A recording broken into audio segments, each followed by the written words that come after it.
Blessed be the name of the Lord. Blessed be the name of Jesus Christ of Nazareth. We praise you and we worship you, God.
Dinadakila, sinasamba ang iyong banal at makapangyarihang pangalan. At salamat po sa biyaya ng kaligtasan. Salamat po sa mga nagaganap sa aming buhay. Salamat sa supply. Salamat sa Espiritu Banal. At salamat sa ministeryo at sa mga taong nandito. Diyos, dalangin po namin, Ikaw ang pumilos sa amin na may kalakasan. Kausapin mo po ang bawat isa. Dalangin ko, Panginoon, lahat ng may sakit ay pagalingin. At ang lahat po ng aming kahilingan ay tugulin. Diyos, dalangin po namin ang mabuting balita na ating pagsasalunan. Nawa po ito'y tumimo sa aming mga puso, magatid ang kaliwanagan, at sundan ang tanda ng malag ka mabalaghan.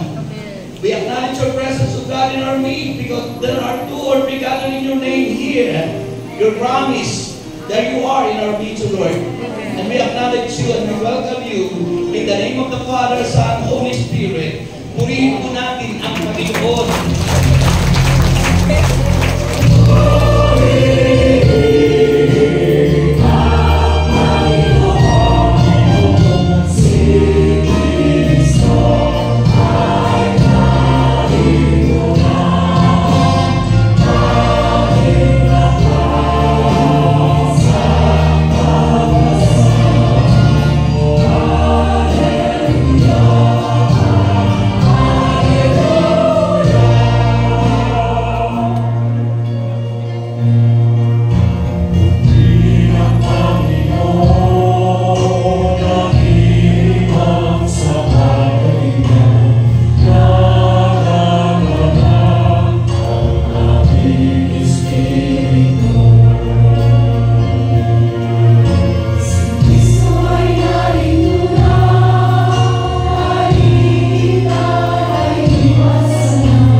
at mamatay ang Kristo at maganapon sa buhay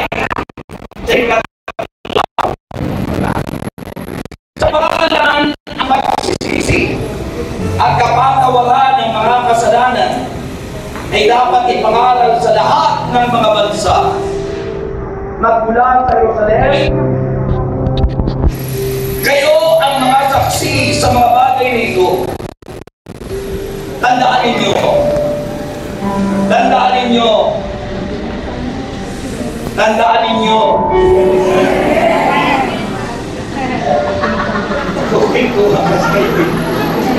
Tandaan ninyo. Isusuko ko sa inyo ang ipinangako ng aking Ama.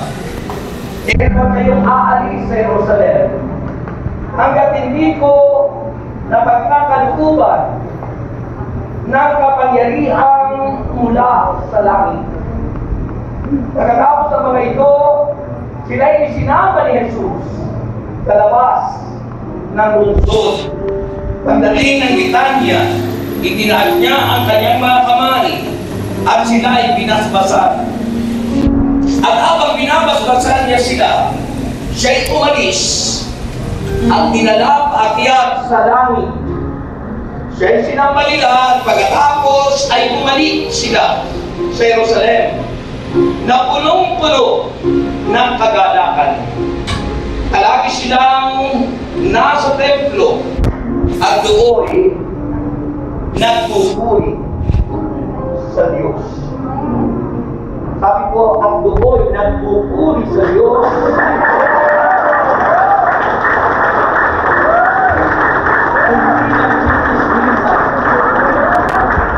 At sinabi, doon ay nagpupuri sa Diyos. Blessed be the Lord God Almighty.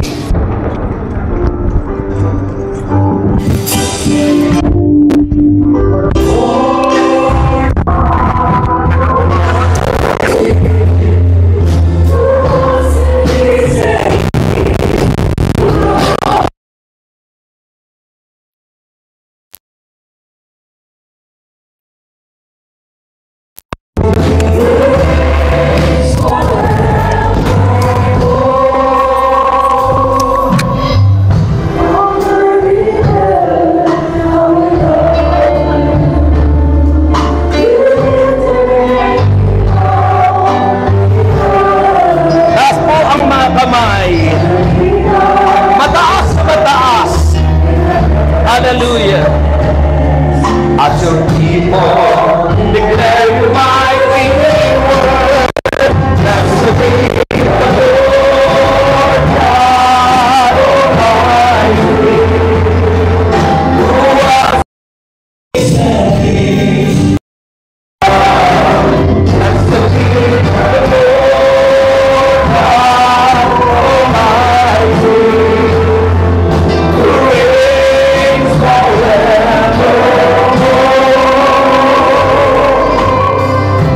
Father in heaven, how we love you. We'll lift your name in all the earth. May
ng Panginoon. Okay. Magandang hapon po sa inyong lahat.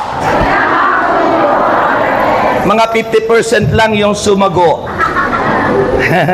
Mahalaga sa fellowship kasi yung nagre-response, yung tumutugon. Maging simbahan, di ba? Mayroong responsorial psalm, dapat tumutugon. At ayaw ko rin kayong umuwi. Na pag-uwi nyo, yung pa rin yung rayuman nyo.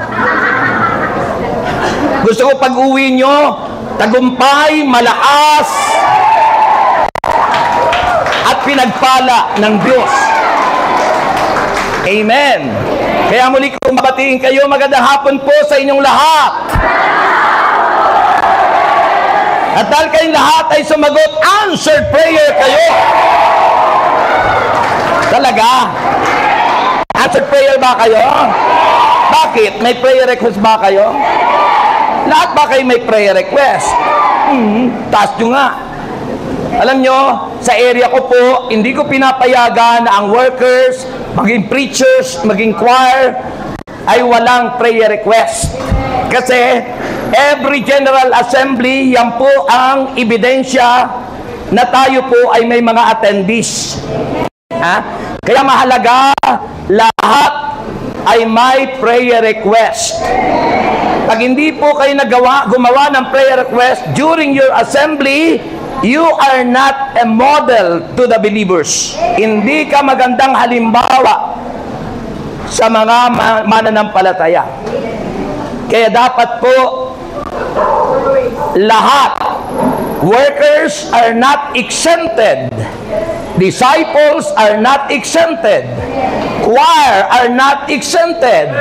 Instrumentalists are not exempted. Lahat dapat may prayer request. Kasi yan po ay tanda ng pananampalataya at pananiwala at pagtitiwala sa Diyos.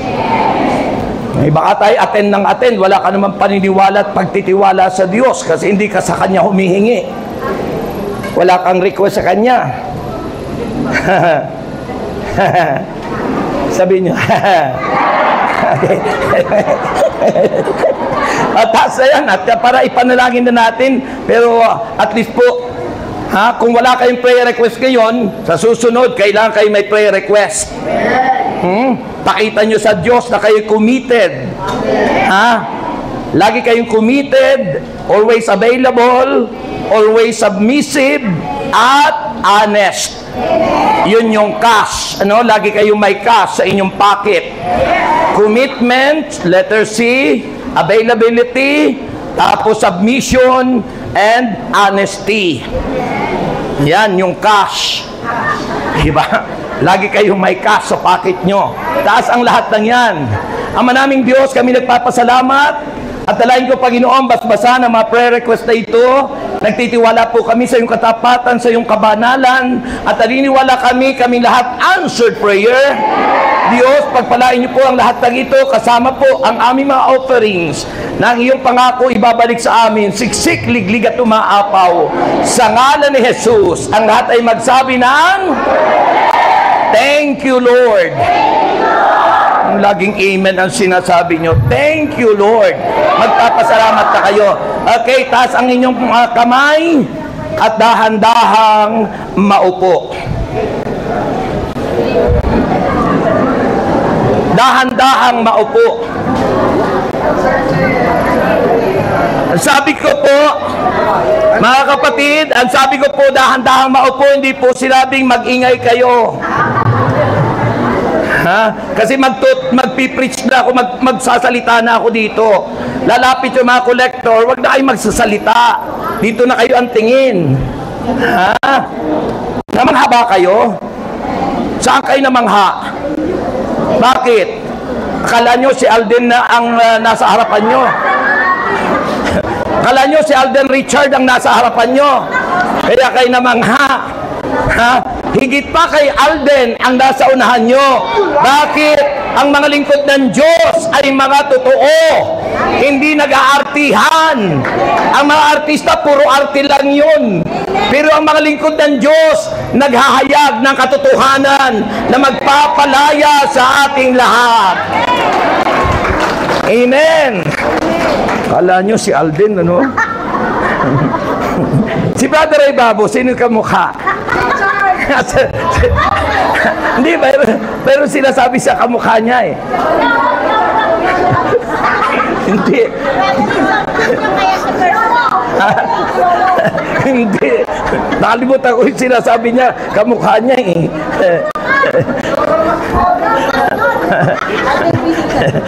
Okay. O, makinig na.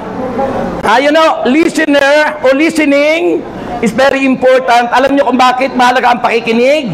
Sabi ng Romans 10:17, faith is cometh by hearing, and hearing by the word of God. Ang pananampalataya nag-uumpisa sa at patuloy na ng salita ng ayun. Kaya mahalaga lagi nakikinig. Ang taong hindi nakikinig, hindi lumalago. Ang taong hindi nakikinig, hindi tumitibay ang pananampalataya. Kahit pagdating ng problema at pagsubok, tampuhin yan. Ha? Kapag dating ng pagsubok at problema, umaayaw na yan. Ang panakot sa amin yan, magre-resign. Kasi hindi lumalago. Kasi hindi nakikinig. Kaya makinig na po kayo. Okay, handa na kayo makinig. Meron po akong dapat na pakinggan nyo sapagkat sabi ng ating assistant servant leader, dapat lagi kayong may take home. Take home, may iuuwi kayo. Dapat may iuuwi kayo. Okay. Our topic for tonight, our healing message is Jesus' final instruction. Sabi nyo, instruction. Ang hina naman. Pag sinabi pong instruction, mga kapatid, kay Kristo, yun ay tungkol sa salita ng Diyos. Instruction ng Diyos, yun ay kanyang salita, para po yung direction. Pag sinabing instruction, maybe that is direction, order, precept, or tuntunin, general rule, intended to regulate behavior. Yan po ang instruction, mga kapatid. Kaya, ito po yung Jesus' final instruction to His disciple and beyond. Sabihin nyo, beyond. Pag sinabing beyond, not only to His disciple noon, kundi maging sa atin. Walang umamen. Maging sa atin, beyond. Ibig sabihin, mula sa mga alagad ni Kristo noon, kasama niya, kasama tayo. Instruction sa mga alagad beyond, ibig sabihin, kasama tayo doon. Amen. So, kaya mahalaga. Ang sabi po ng banal na kasulatan, this is pertaining to His ascension. Ascension, ang tukoy yung pagbabalik ni Kristo sa kanyang pinagmulan. Amen. Ang Panginoon ay galing sa langit, bumaba. Pagkatapos siya'y babalik, descended and ascended. Yan. He descended from heaven and ascended. Bumalik siya. After 40 days, muli siyang bumalik sa kanyang pinagmulan. Yun yung aawitin natin mamaya. He came from heaven. Ayun, mamaya yun. Kasi nagbubulungan yung choir kanina kung ano yung kakantahin. At tapos susundan nung susundan noong the goodness of God. Okay? Okay. So yun po yun, mga kapatid. Yun po yun. Andiyan pa ba kayo? walang sumasagot eh. Andiyan pa po ba kayo? Ayaw sumagot eh. Okay. So, itutuloy po natin. Okay. So, pertaining to His ascension, yung pagbabalik ng Panginoon sa langit. Ang Panginoon bumalik sa langit pagkatapos ng 40 araw. 40 araw nagturo pa siya sa kanyang mga alagad. At bago bago siya umakyat sa langit, ito nga't nagbigay siya ng instruction. Yan. Nagbigay siya ng ano sa Tagalog ang instruction? Panuntunan? Yun po. Nagbigay siya. Bago siya umakyat sa langit. Yun po ang napakahalaga. Kanina po sa pag-aaral, tinanong yung nagbasa ng Bible, kasi ang sagot niya, pagkatapos na si Kristo'y muling na mabuhay, umakyat na agad sa langit. Hindi pa po. Lumipas pa ang 40 days. Maraming beses na siya nagpakita sa mga alagad. Nakasalo pa ang mga alagad. Kumain pa ang Panginoon. Kaya po, 40 araw. And then after 50 days, yun yung promise, yung celebration by June, yun yung Pentecost. Yung promise, yung pangako ng Diyos sa ating lahat. So, ano ang sabi ng Bible? Sabi ng verse 44, balikan po natin sa verse 44 ng Biblia. Ito ang tingin. Sabi po rito, pagkatapos ay sinabi niya sa kanila, ito ang tinutukoy ko. Ito ang tinutukoy ko. Nang sabihin ko sa inyo, noong kasama pa ninyo ako, ano daw yun? Na dapat matupad ang lahat ng nasusulat tungkol sa akin sa kautusan ni Moises at sa aklat ng mga propeta at sa mga aklat ng mga awit. Ano ang unang take home nyo? First take home lesson is the very important teaching. Sabi po, the fulfillment of prophecy. Ang katuparan ng kapahayagan ng mga propeta, katuparan sa mga sinulat ni Moses, katuparan sa mga sinulat sa aklat ng mga awit. At yun ay tumutukoy sa ating Panginoong Hesukristo. Wala akong kausap. Mahina. Napakalakas.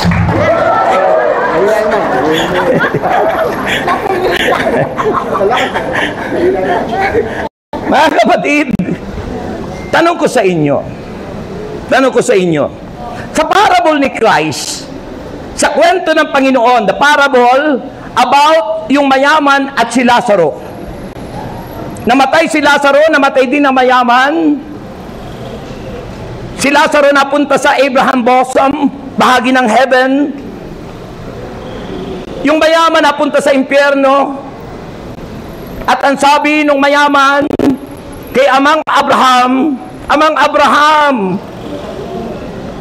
utusan mo naman po si Lazaro, isausaw yung daliri, sapagkat init na po ako dito sa Paris Hall ng lights.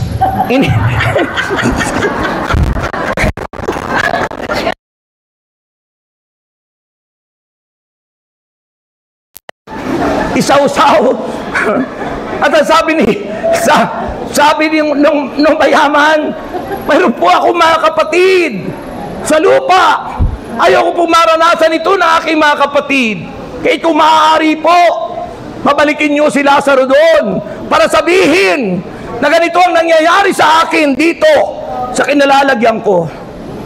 Sabi po ni Amang Abraham, naroroon ang mga sinulat ni Moses. Amen. Nandoon ang mga sinulat ng mga propeta. Amen. Nandoon yung mga sinulat sa aklat ng mga awit. Amen. Pakinggan nila yon. Amen.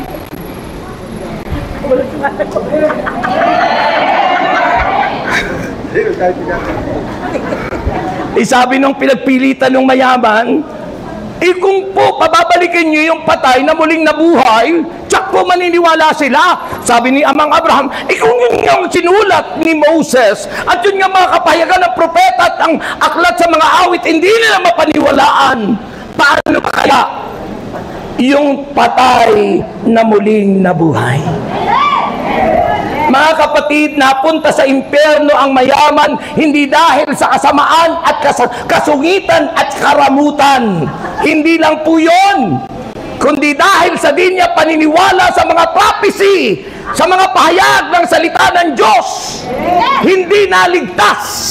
Sapagkat kung hindi kayo maniniwala sa mga propesiya, sa mga nasusulat, hindi rin kayo talagang naniniwala kay Kristong muling nabuhay.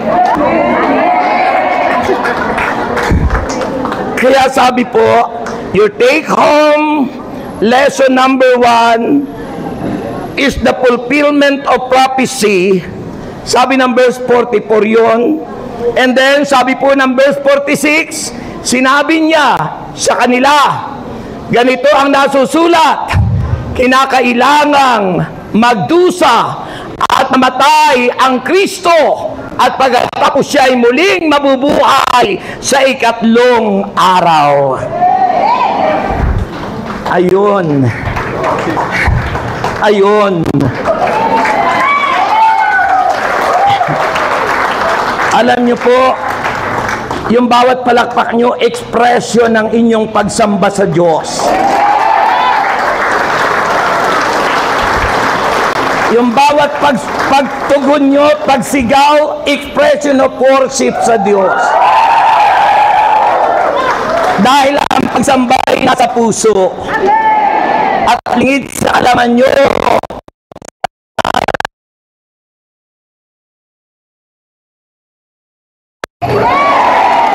kaya pag hindi nyo pinagsawaan, pumurit, magpalakpak, sumigaw at tumugon. Lingid sa kaalaman nyo, mamaya pag-uwi nyo, magaling na kayo. Malaya na kayo. Because there is power in worship.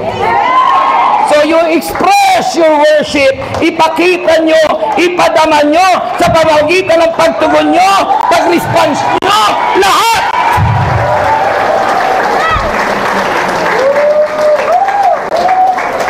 Ayun po, hindi nalalaman ng iba yun.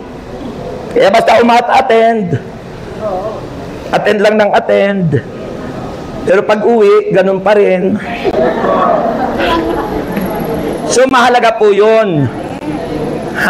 Mahalaga po yung prophecy. Mahalaga yung kapahiyagan. Hindi po binabaliwala ang mga kapahiyagan sa Old Testament. Sinabi ni Kristo, naparito ako hindi para pawalang bisa ang mga yon, kundi upang tuparin. And the fulfillment of all prophecy in the Bible is Jesus Christ. Mahina. Si Kristo po. Amen. The fulfillment of prophecy. Ang prophecy, kaakibat lagi ang sufferings. Hindi puro saya. Hindi puro ligaya. Amen. Hindi puro sarap. Amen. Naalala ko nga po pala, merong mag-asawa. Meron po bang mag-asawa rito? Yung salita ng mundo, sino sa inyo ang magduwa? Magduwa. Sabi mo, may juwa ka na ba? Pero mag-asawa, nagmamahalan talaga. Kaiba nagmamahalan talaga. Nung nagmamahalan talaga, nabuntis yung asawa.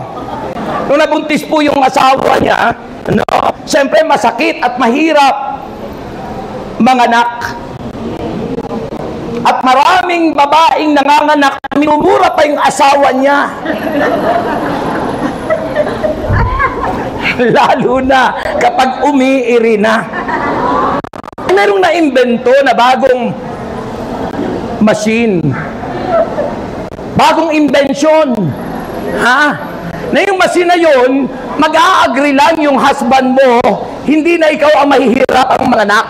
Ang makakaranas ng hirap hapdi ay yung mister mo. Dahil mahal na mahal niya yung kanyang asawa, nag-agree siya. Dahil ayaw niyang mahirapan at masaktan yung kanyang asawa, ay normal mga anak. Hindi po cesarean. Alam niyo, yung anak kong babae, nanganak, cesarean, mahigit 100,000. Ako ang nagbayad. Sipin yun. So, nag-agree po yung husband.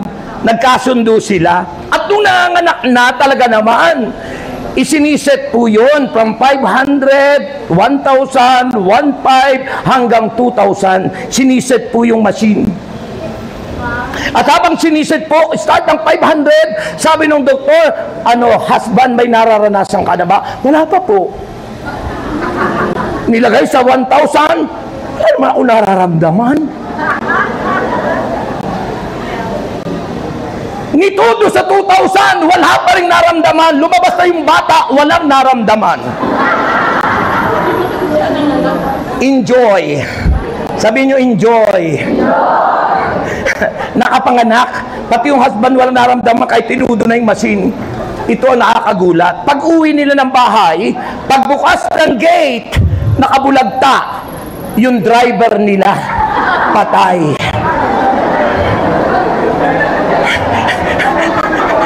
Bakit? Bakit kaya yung driver nila ang namatay? Hindi pala faithful yung asawa. Hindi pala faithful yung asawa, yung husband niya. Faithful na faithful. Ang hirap pagtaksilan, parang si Judas. Pinagtaksilan si Jesus.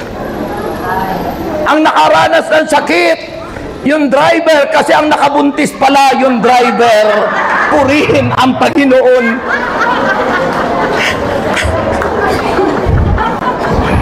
Ang galing na. Kaya po, alam nyo, kapag nasa Panginoon na tayo, talagang nanalig na ng palataya, hindi po pwedeng magtaksil. Amen!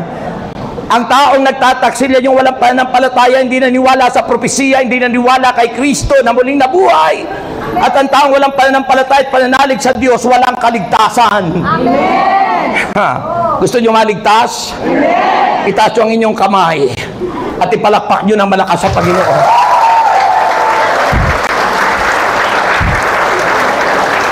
Mahirap talaga ang mahirap talaga kapag pinagtaksilang ka, no? Ha? Kung nagmamahalan kayo, sarap yan. Ukay sarap ng mabuhay sa daigdigan. Mahina yung ating instrumentalist, no? Lalo na't kung kapilingan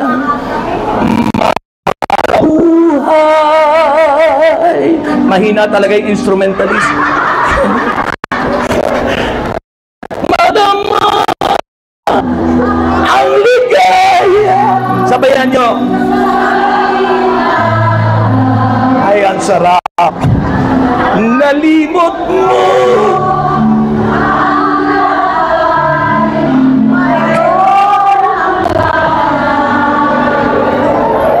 Ngunit nang iyong maramdaman ang kalungkutan,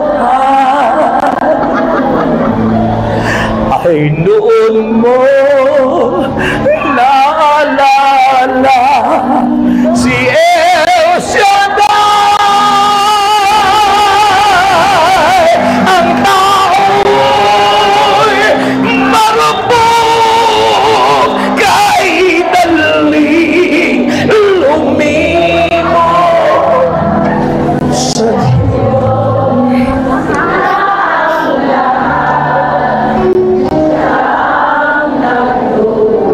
kakakasal pa lang ng mag-asawa, nakalimot na agad sa Diyos. Alam nyo kasi, laging overtime ng overtime yung husband niya, laging nanduroon yung driver niya, yun ang laging kausap, yun ang laging kasama, kaya't natukso sila sa isa't isa. Mahirap mawala ang pagmamahal at pag-ibig ng Diyos.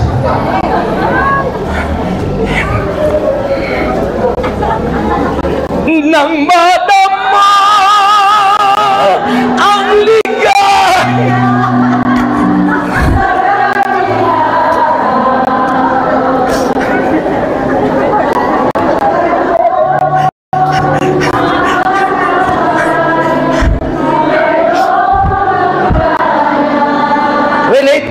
yung mga senior citizen.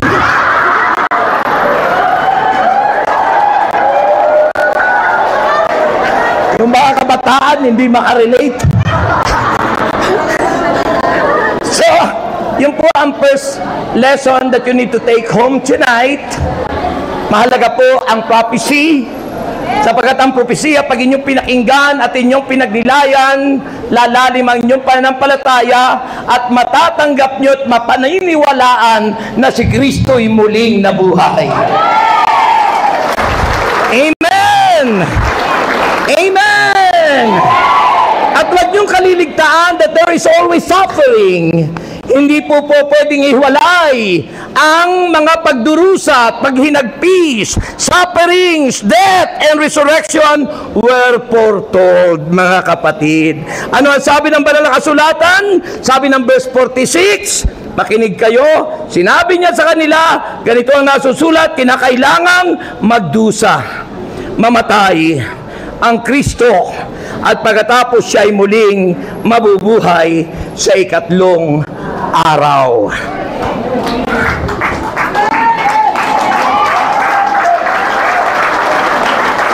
Sa Psalm chapter 22, andun po ang kapahayagan patungkol sa sufferings of the Messiah.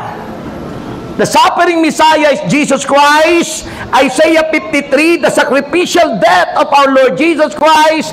And Hosea chapter 6 verse 2, the resurrection of our Lord Jesus Christ on the third day. All of that are prophecy, and it was fulfilled, naganap, nangyari, nang dahil mahal kita. Basta't mahal kita. Mahal kasi tayo ng Diyos. Iniisip nila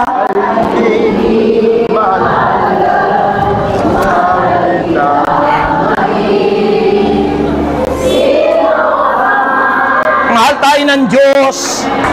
Maging sino ka man, gaano man kalaki ang iyong utang, gaano man kalaki ang iyong kasalanan, ano man ang gawin mo, duktukan mo man ang pilik mo, iahit mo man ang kilay mo, kulayan mo man ang buhok mo, at ipabanat mo ang mga kulubot mo, walang kwenta yan kapag ang kaluluwa ay mapapasapoy sa impyerno.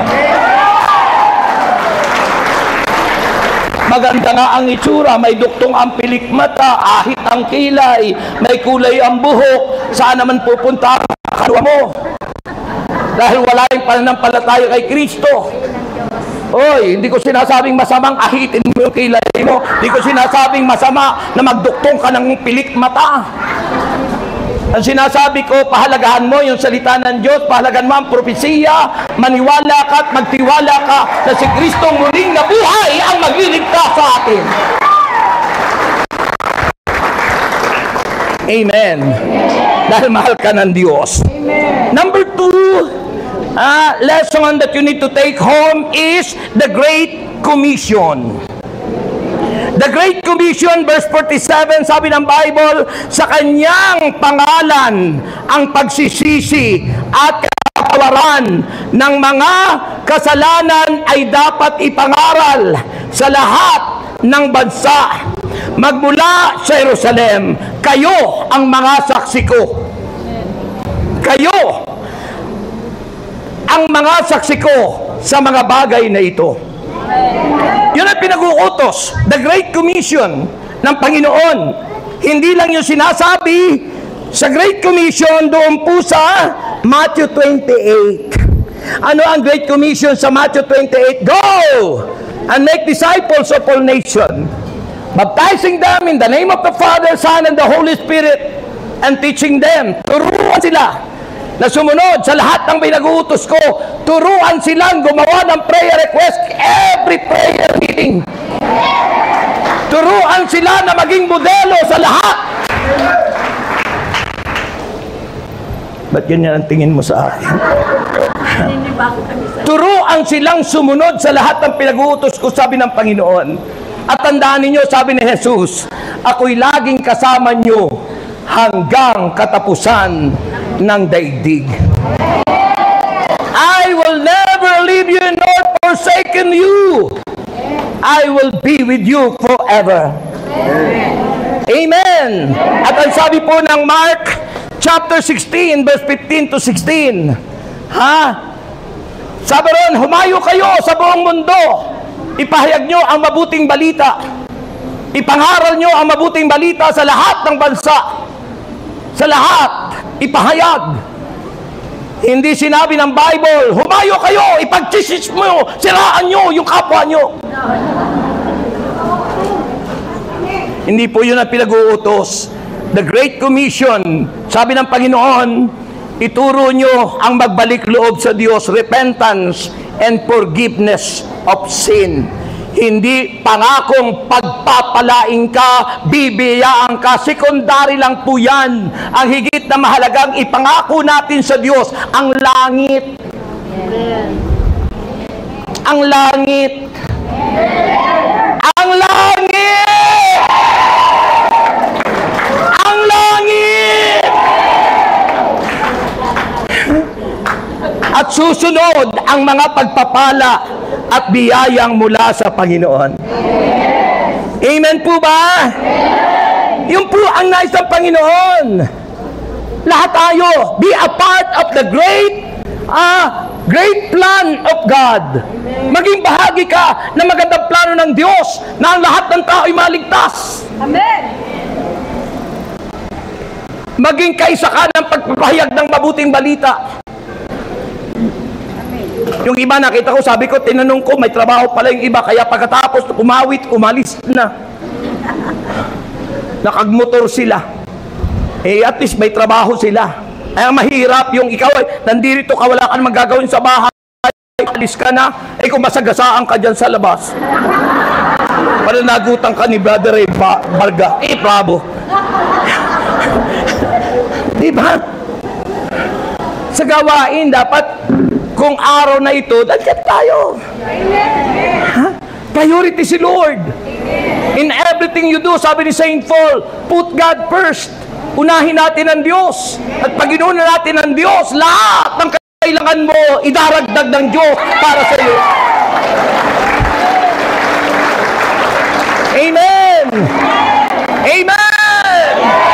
Number 3, that you need to take home. Ano yung number 1?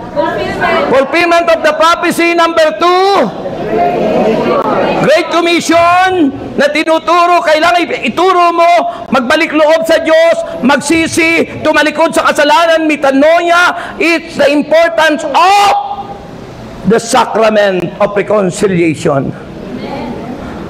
Yung pagbabalik loob sa Panginoon. Amen. And number 3 is the promise. Pangako. Inaawit nyo yan. Pangako nyo'y aking. Pangako nyo ang tangi kong. Pangako nyo'y sa magpakailanman ako ay di iwan o pababayaan man. Pangako nyo'y aking. Yung pangako, hindi niya tayo iiwan, hindi niya tayo pababayaan, because the promise is the Holy Spirit. Sabi po ng verse 49, tandaan ninyo, isusugo ko sa inyo ang ipinangako ng aking Ama, kaya't huwag kayong aalis sa Jerusalem hanggat hindi kayo napagkakalooban ng kapangyarihan na mula sa langit. Ang Espiritu Santo, siya ang gabay at patnubay, siya ang iniwan sa atin. Ang Diyos Ama nandun sa kanyang trono nakaluklok, ang God the Son nandun sa kanyang kanan, the Holy Spirit ang siyang ating gabay, patnubay, nagtuturo, nagpapaalaala sa lahat ng aral ng ating Panginoong Jesus. Kaya hindi nyo dapat kaligtaan yung Holy Spirit, siya yung nandirito. Siya yung kasama natin. Kaya hindi nyo dapat baliwalain yun.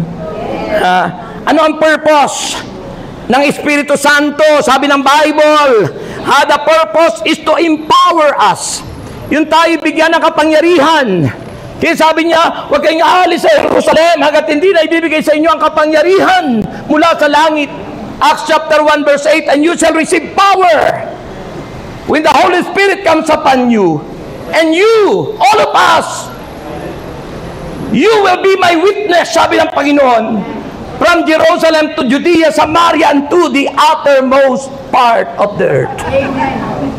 Magiging kayong mga saksi ko, sabi ni Jesus, mga patotoo, mga magpapatibay na may Diyos na totoo, buhay at makapangyarihan, hindi nagbabago, noon, ngayon at magpakailanman. Siya'y kasama natin, magpakailanman, hindi nag-iiwan siya. Amen! Pangako yun ng Diyos. To empower us, bigyan tayo ng kapangyarihan, to transform us, yung tayo maging ganap, mabago ang buhay, ayon sa kagustuhan ng Diyos, hindi yung mga tao makamundo, makasanlibutan. Sabi ni St. Paul, huwag kayong umahit sa takbo ng mundong ito, mag-iba na kayo at magbago ng isip. Isipin natin lagi nandyan ang Diyos, andyan yung Holy Spirit na siya magsusumbong sa anak at sa ama. Isusumbong kanya because the Holy Spirit is the secret agent of God the Father in us.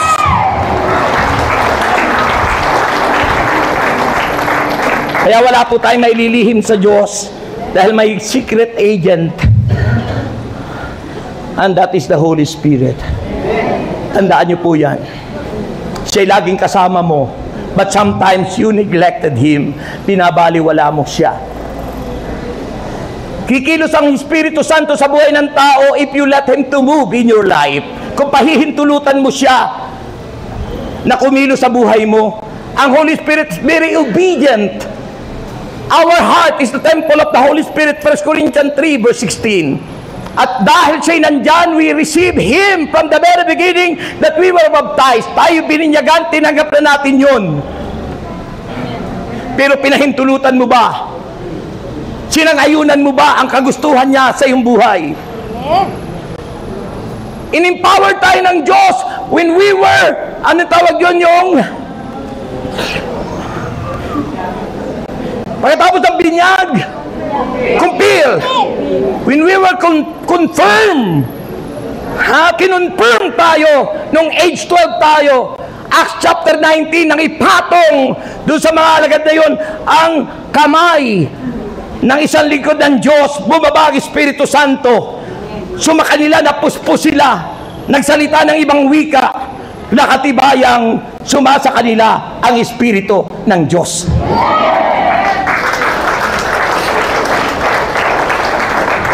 Ganyan po talaga ang palakpak ng mga senior citizens.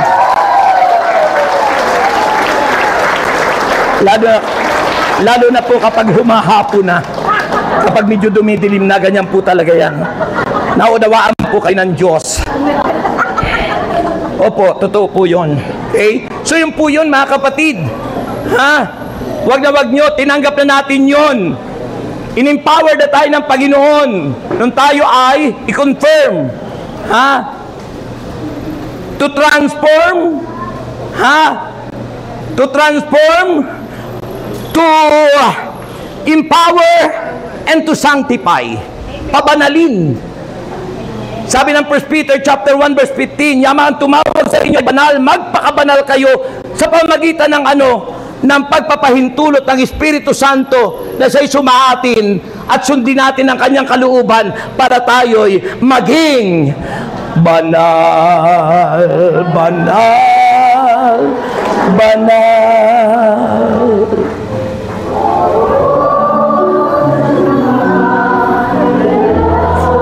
Ibukan niyo ang bibig.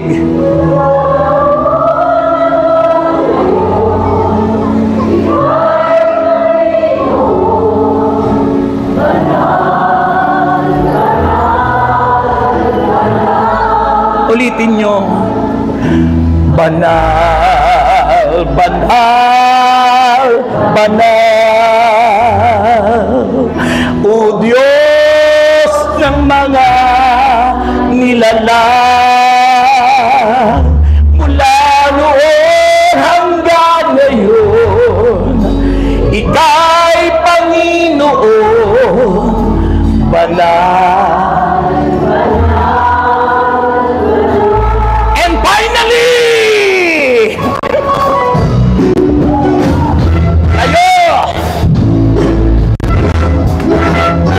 anong kagalakan ang aking nararamdaman?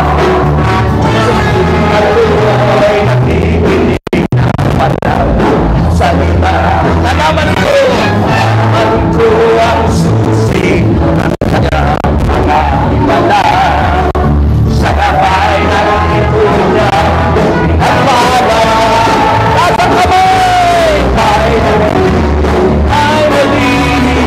ako ngayon may mabubuhay. Finally, ako ngayon ay pinagpala. Finally, ako ngayon ay tagumpay.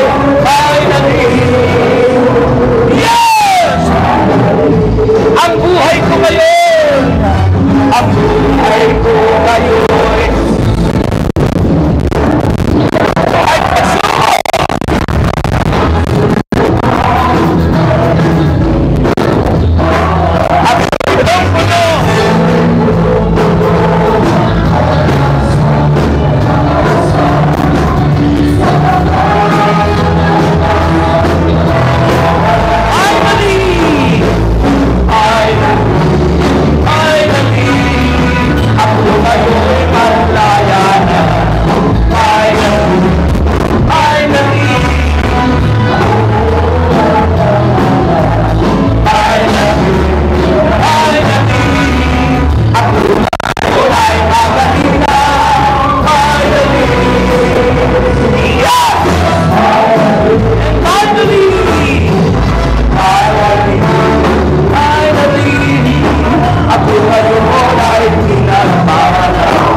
kasama yun doon eh. Pagsabi, finally! Hallelujah! Okay, finally, the fourth lesson that you need to take home. No? Pag tinake home nyo itong lahat ng ito, sabi doon sa awit, a house, it is not a home.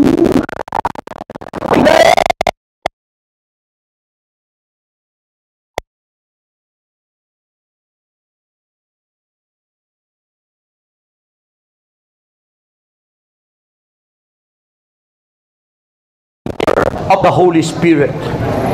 Amen. Finally, sabi po, is the action and blessing. Verse 50.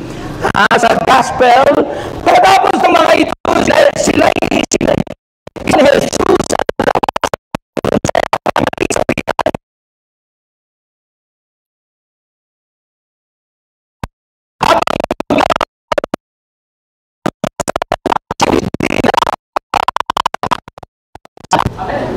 ascension.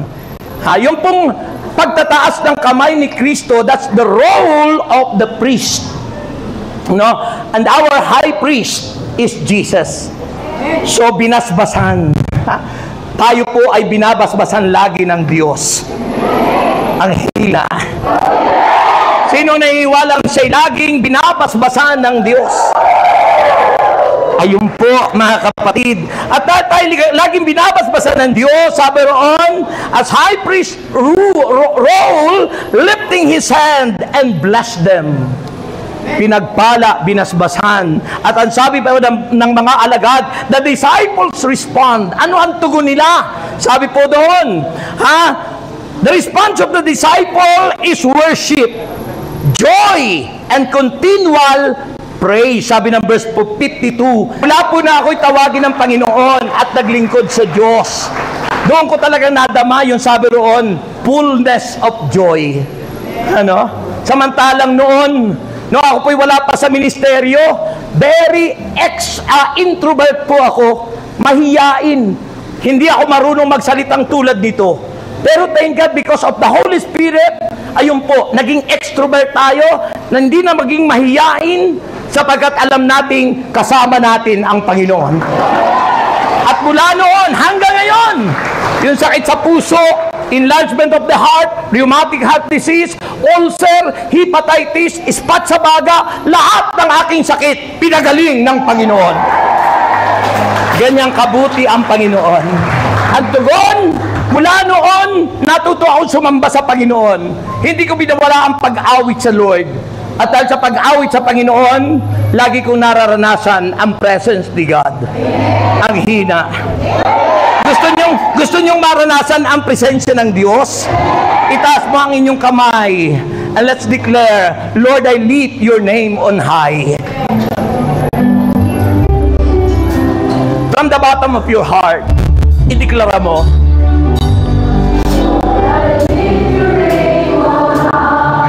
nauna sila, ano? Excited. Sambahin natin siya. Sambahin natin siya. I'm so glad. I'm so glad you came to save us. Raise up your hand. You came from heaven to earth to show the way from the earth to the cross. My best to pay from the cross to the grave, from the grave to the sky. Lord, I need your name.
expect God's miracle moving power in you.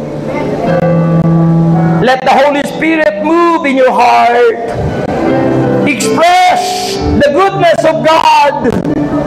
Ipahayag natin ang kabutihan, the goodness of our God.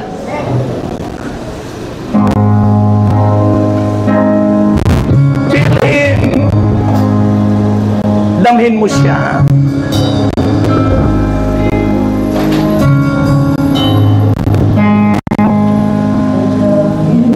Amen. Thank you, Lord. Yes, oh God. Thank you.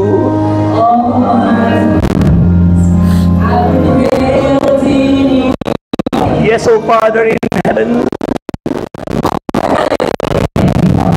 Hallelujah. Hallelujah.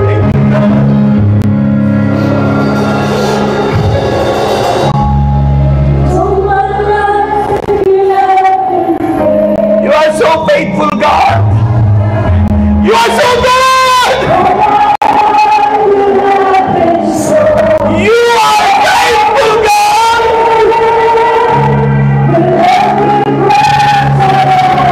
Hallelujah. Hallelujah.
Find your partner, lay your hands upon yung head ng kapartner mo. Patungan nyo ng kamay ang bawat katabi nyo. And claim by faith mula kanina from the very beginning of the service hanggang ngayon na kayong lahat ay pinagaling na ng Panginoon, na kayong lahat ay pinagpala na ng Panginoon. Ama naming Diyos, dalayan ko po the confirmation that all of us now are healed. God, I declare, I rebuke whatever kind of sickness. I rebuke it right now in Jesus Christ's name. Get out! Get out! Go! Go to the lake of fire in Jesus' name. And I declare healing, deliverance. And Father, cover us with your precious blood. Make us holy and worthy. Huwag na pong babalik sa amin because we are protected by your precious blood. Ano man sakit, ano man karamdaman, at tinaki na po namin yan, Lord, sa ngalan ni Jesus. Sa ngalan ni Jesus. Anong sagot? Thank you, Lord. Thank you, Jesus. Okay, taas ang inyong kamay. Ihahagis ko ang bonus nyo. At mayroon pang paalala si Brother Ray. Ha? Ito ang sasabihin nyo. God, you are so faithful. I love you. Okay, handa na kayo? Pag agad aalis ha, may sasabihin pa ang inyong head. At maniwala kayo. Answered prayer kayo. Tagumpay na. Wala nang sakit. Amen. Okay. And may the Lord God bless us all now and forever. In the name of the Father. Father pa lang po. Ang bibilis. In the name of the Father and of the Son and of the Holy